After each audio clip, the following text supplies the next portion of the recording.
आपके साइज की मिलेगी नहीं यहाँ। आप एक काम करो, आगे से जो है राइट बस बस बस, अबे इस अड्डे का मालिक कौन है बच्चों?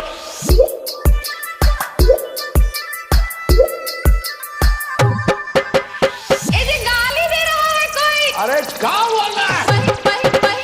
बहिन चोद बोल रहा है।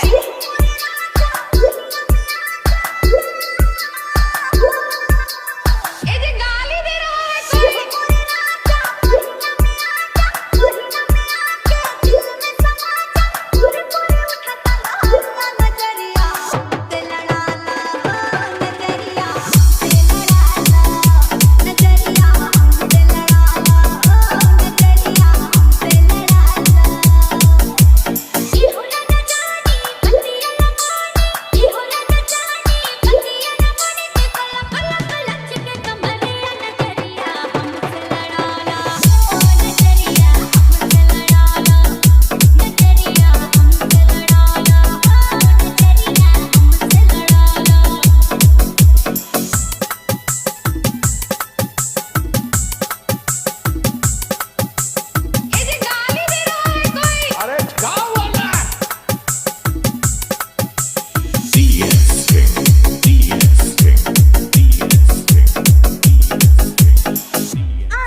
DS King, DS King, DS King,